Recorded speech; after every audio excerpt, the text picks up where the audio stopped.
പ്രിയപ്പെട്ട പ്രേക്ഷകരെ, നമുക്കറിയാം ആഗോളതലത്തിൽ ഇന്ന് നാം നേരിടുന്ന ഏറ്റവും വലിയ ഭീഷണികളിൽ ഒന്നാണ് ഈ ജിഹാദി ഭീകരത എന്ന് പറയുന്നത്.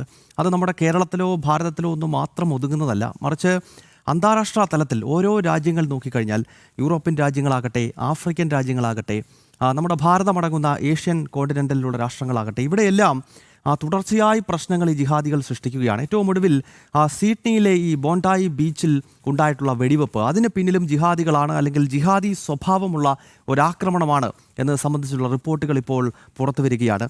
ഈ ആക്രമണം നടത്തിയത് പാകിസ്ഥാനിൽ നിന്നുള്ള ഒരു അച്ഛനും മകനും ചേർന്നുകൊണ്ടാണ്. മരണം 15 ആയിരിക്കുന്നു. ഇവരുടെ ലക്ഷ്യം യഹൂദന്മാരായിരുന്നു എന്നതുകൂടി മനസ്സിലാക്കാൻ സാധിക്കുന്നുണ്ട്. യഹൂദരെ ലക്ഷ്യമിട്ടുകൊണ്ട് ഈ നമ്മുടെ ജമ്മു കാശ്മീരിലെ പഹൽഗാമിൽ നടന്നതിന് സമാനമായ ഒരു ഭീകരാക്രമണമാണ് സിഡ്നിയിലെ ഈ ബീച്ചിൽ കഴിഞ്ഞ ദിവസം നടന്നത്.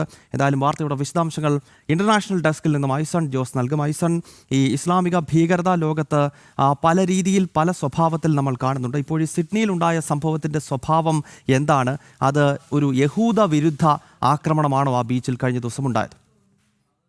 ഗൗതം, തീർച്ചയായും ആക്രമണത്തിന് നേരത്തെ ഗൗതം സൂചിപ്പിച്ചതുപോലെ പഹൽഗാം ആക്രമണത്തിൻ്റെ കൃത്യമായ സ്വഭാവമുണ്ട് എന്നതൊരു യാഥാർത്ഥ്യം തന്നെയാണ്. അതിലാകെ ഒരു വ്യത്യാസം പറയാനുള്ളത്, നേരത്തെ നമുക്കറിയാവുന്നതാണ്, പഹൽഗാം ആക്രമണം നടത്തിയവർ അത് ആസൂത്രണം ചെയ്തത് പാകിസ്ഥാനിലാണെങ്കിൽ ഇവർക്ക് ആം ലൈസൻസ് അത്തരമുള്ള സംവിധാനങ്ങളെല്ലാം തന്നെ ഓസ്ട്രേലിയയിൽ നിന്ന് തന്നെ ലഭ്യമായി എന്നത് മാത്രമാണ് ഒരു വ്യത്യാസമായുള്ളത്. നടന്നതെല്ലാം തന്നെ ഒരേ സ്വഭാവമുള്ള ആക്രമണമാണ്. നമുക്കറിയാവുന്നതാണ്, അവിടെ മതം ചോദിച്ച് കൃത്യമായി തിരിച്ചറിഞ്ഞ് ആക്രമിക്കാനാണ് ശ്രമിച്ചതെങ്കിൽ മതത്തിൻ്റെ പേരിൽ ഒത്തുകൂടി, അല്ലെങ്കിൽ യഹൂദരായ കുറേ വിശ്വാസികൾ 1000-ഓളം പേർ ഒത്തുകൂടിയ പ്രദേശത്ത്, അവരുടെ ആഘോഷത്തിൻ്റെ ഭാഗമായി ഒത്തുകൂടിയ പ്രദേശത്ത് കൃത്യമായി എത്തുകയായിരുന്നു. അത് ഒരു തിരിച്ചറിവിൻ്റെ കൂടി, അതായത് അങ്ങനെ തങ്ങൾ ഉദ്ദേശിക്കുന്ന ടാർഗറ്റ് അവരെ തന്നെയാണ് എന്ന് കൃത്യമായി മനസ്സിലാക്കിക്കൊണ്ട് അവിടേക്ക് എത്തുന്ന ഒരു സാഹചര്യമായിരുന്നു. അവിടെയാണ് ഈ പഹൽഗാമും അതുപോലെ തന്നെ ഇപ്പോൾ നടന്ന ബോണ്ടായി ബീച്ചിലെ ആക്രമണവും തമ്മിലുള്ളൊരു സമാനത കാണാൻ സാധിക്കുന്നത്.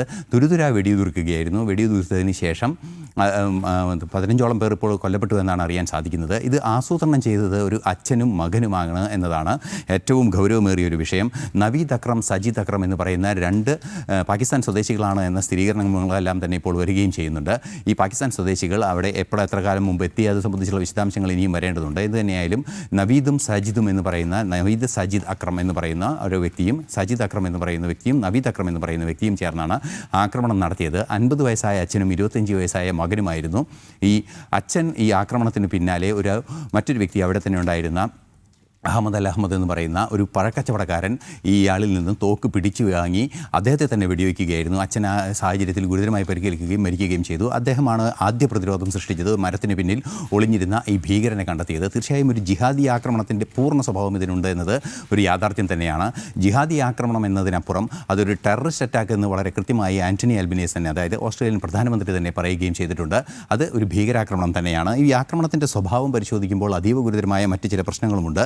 അതായത് യഹൂദരുടെ റബ്ബി ഉൾപ്പെടെ കൊല്ലപ്പെട്ടിരിക്കുന്നു. 15 പേരിൽ ഒരാൾ റബ്ബിയാണ്. പിന്നീട് സ്വാഭാവികമായും നമുക്കറിയാവുന്നതാണ്, ഈ അച്ഛനും ഗുരുതരാവസ്ഥയിൽ മകനും കഴിയുന്നു എന്നാണ് ഇപ്പോൾ മനസ്സിലാക്കാനും സാധിക്കുന്നത്. വളരെ ശക്തമായ ഒരു ആക്രമണം നടത്തുക, കൂടുതൽ പേരെ കൊലപ്പെടുത്തുക എന്ന ലക്ഷ്യത്തോടെ 2 ദിശകളിലായി എത്തിയാണ് ആക്രമണം നടത്തിയത്. പരസ്പരം വെടിയേൽക്കാതിരിക്കുന്നതിനുള്ള നീക്കമായിരിക്കാം അത്തരത്തിൽ 2 ദിശകളിലേക്ക് ഇവർ വെടിവെക്കുന്ന ഒരു സാഹചര്യമെല്ലാം തന്നെ ഉണ്ടായതെന്നാണ് അറിയാൻ സാധിക്കുന്നത്. ഇതിൻ്റെ ദൃശ്യങ്ങളെല്ലാം പുറത്തു വരികയും ചെയ്തു. ഈ ഒരു അക്രമിയെ കീഴ്പ്പെടുത്തുന്ന ദൃശ്യങ്ങൾ ഉൾപ്പെടെ പുറത്തു വരികയും ചെയ്തു. അത്തരത്തിൽ നിരവധിയായ ആക്രമണത്തിൻ്റെ സ്വഭാവം പരിശോധിക്കുമ്പോൾ ഈ സ്വഭാവം കാണാനുണ്ട്. സ്വാഭാവികമായും ഇവരുടെ പശ്ചാത്തലം പരിശോധിക്കുമ്പോൾ, രാഷ്ട്രീയ പശ്ചാത്തലം, അതായത് പാകിസ്ഥാനിൽ നിന്നുള്ളവരാണ് എന്നൊരു സൂചനകൾ, അല്ലെങ്കിൽ ഏതാണ്ടൊക്കെ സ്ഥിരീകരിക്കപ്പെട്ട റിപ്പോർട്ടുകൾ പുറത്തു വരികയും ചെയ്യുന്നുണ്ട്. ഇന്നലെ മറ്റൊരു നിർണായക വിവരം പുറത്തു വന്നത്, ഈ അച്ഛനും മകനും വന്ന കാറിൽ, അല്ലെങ്കിൽ ഈ അക്രമികൾ വന്ന സജിദ് അക്രവും അതുപോലെ തന്നെ നമീദ് അക്രവും എത്തിയ ഈ 2, അതായത് സാജിദ് അക്രവും നവീദ് അക്രവും സാജിദ് അക്രം, നവീദ് അക്രം എന്ന് പറയുന്ന 2 പേരും എത്തിയ കാറിൽ ഈ IED ഉണ്ടായിരുന്നു എന്നാണ് ഇപ്പോൾ മനസ്സിലാക്കാൻ സാധിക്കുന്നത്. IED എന്ന് പറയുന്നത് നമുക്കറിയാവുന്നതാണ്, പലയിടങ്ങളിലും ഈ പാകിസ്ഥാനിലും മറ്റും നിർമ്മിക്കപ്പെട്ട് ഭാരതത്തിൻ്റെ പലയിടങ്ങളിലും പ്രയോഗിച്ച ഒരു എക്സ്പ്ലോസീവ് സംവിധാനങ്ങളാണ്. റിമോട്ട് സംവിധാനങ്ങൾ ഉപയോഗിച്ച്, ഇലക്ട്രോണിക് ഡിവൈസസ് ഉപയോഗിച്ച് പൊട്ടിത്തെറിപ്പിക്കാൻ സാധിക്കുന്ന ഒരു സംവിധാനമാണിത്. ആ സംവിധാനം അത് ഏത് രീതിയിൽ പ്രവർത്തിപ്പിക്കുന്നു എന്നതിനൊക്കെ ഒരു കളക്റ്റീവായി പറയുന്നതാണ് ഇംപ്രൂവൈസ്ഡ് എക്സ്പ്ലോസീവ് ഡിവൈസസ് എന്ന്. ആ സംവിധാനം കണ്ടെത്തുകയും ചെയ്തു ഇവരുടെ കാറിൽ നിന്ന് എന്നറിയാൻ സാധിക്കുമ്പോൾ തീർച്ചയായും ഇത് ഭീകരാക്രമണം തന്നെയാണ് എന്ന് 100% ഉറപ്പിക്കാനുള്ളൊരു സാധ്യത തന്നെയാണ്. സ്വാഭാവികമായും അതൊരു ജിഹാദി സ്വഭാവമുള്ള ആക്രമണമാണ്, യഹൂദർക്കെതിരായ ഒരു ആക്രമണമാണ്. പഹൽഗാമിനെ പോലെ തന്നെ കൃത്യമായൊരു വിഭാഗത്തെ കൃത്യമായി കണ്ടെത്തി നടത്തിയ ഒരു ആക്രമണം തന്നെയാണ്. അന്വേഷണം പുരോഗമിക്കുന്നു എന്നാണ് ഇപ്പോൾ നമുക്ക് മനസ്സിലാക്കാൻ സാധിക്കുന്നത്. വിട്ടുവീഴ്ചയില്ലാത്ത നടപടി ഇക്കാര്യത്തിൽ ഉണ്ടാകുമെന്ന് ഇന്നലെ തന്നെ ആന്റണി അൽബനീസ് പറഞ്ഞിരുന്നു.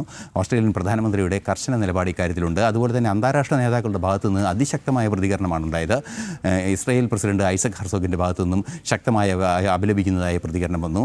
കെയർ സ്റ്റാമറുടെ ഭാഗത്തു നിന്ന് കൃത്യമായൊരു നിലപാടുകൾ പുറത്തു വന്നിരുന്നു. അതുപോലെ തന്നെ ലോക നേതാക്കളെല്ലാം തന്നെ ഇക്കാര്യത്തിൽ ശക്തമായ എതിർപ്പറിയിക്കുന്നു. ഭാരതം പോലും എതിർപ്പറിയിക്കുന്ന ഒരു സാഹചര്യം ഉണ്ടായിട്ടുണ്ട്, അല്ലെങ്കിൽ അത് അപലപിക്കുന്ന ഒരു സാഹചര്യം ഉണ്ടായിട്ടുണ്ട്. തീർച്ചയായും യഹൂദർക്ക് നേരെ നടന്ന ആക്രമണം എന്നതിലുപരി മനുഷ്യർക്ക് നേരെ നടന്ന ഒരു ആക്രമണം, അല്ലെങ്കിൽ ഓസ്ട്രേലിയൻ പൗരന്മാർക്ക് നേരെ നടന്ന ഒരു ആക്രമണം എന്നാണ് ഓസ്ട്രേലിയൻ പ്രധാനമന്ത്രി അതിനെ വിവക്ഷിക്കുകയും ചെയ്യുന്നത്. തീർച്ചയായും അതിനെ വളരെ കൃത്യമായി ഓസ്ട്രേലിയയിൽ നടക്കുന്ന ഇത്തരത്തിലുള്ള യഹൂദർക്കെതിരായ തുടർച്ചയായ ഒക്ടോബർ 7 ശേഷം യഹൂദർക്കെതിരെ നടക്കുന്ന ആക്രമണങ്ങളുടെ ഒരു തുടർച്ച ഓസ്ട്രേലിയയിൽ പലയിടത്തും ആന്റിസെമിറ്റിക് ഓപ്പറേഷൻസ് നടക്കുന്നുണ്ട്. ഈ ആന്റിസെമിറ്റിക് യുദ്ധങ്ങൾ, അതായത് എന്തായാലും ഈ സിഡ്നിയിലെ ബോണ്ടായി ബീച്ചിൽ ജിഹാദികൾ നടത്തിയ ആക്രമണത്തിൽ മരണം 15 യഹൂദന്മാരെ ലക്ഷ്യമിട്ടുകൊണ്ടുള്ള ഒരു ആക്രമണമാണ് നടന്നത്. ഭീകര സ്വഭാവമുള്ള ആക്രമണമാണിതെന്ന് ഓസ്ട്രേലിയ ഇതിനകം തന്നെ സ്ഥിരീകരിച്ചു കഴിഞ്ഞിരിക്കുകയാണ്. നേരത്തെ ഞാൻ സൂചിപ്പിച്ചതുപോലെ ഇത് ആഗോളതലത്തിൽ നടന്നുകൊണ്ടിരിക്കുന്ന ഒരു ഭീകരതയാണ് ഈ ജിഹാദി ഭീകരത എന്ന് പറയുന്നത്. ഓരോ രാജ്യങ്ങളിലും സമാന രീതിയിലുള്ള അക്രമ സംഭവങ്ങൾ നമ്മൾ തുടർച്ചയായി കാണുകയാണ്. അതിനാലാണ് പ്രധാനമന്ത്രി നരേന്ദ്രമോദിയൊക്കെ ഏത് ഉച്ചകോടിയിൽ പങ്കെടുക്കുന്ന ഘട്ടത്തിലും ഇത്തരം ഭീകരതയ്ക്കെതിരെ മുഴുവൻ രാജ്യങ്ങളും ഒരുമിച്ച് നിന്ന് പോരാടണമെന്ന സന്ദേശം അദ്ദേഹം നൽകുന്നത്. ഐസൺ ജോസാണ് ഇന്റർനാഷണൽ ഡെസ്കിൽ നിന്നും ഈ വളരെ പ്രധാനപ്പെട്ട വാർത്തയുടെ വിശദാംശങ്ങളുമായി ചേർത്ത്. ഒരു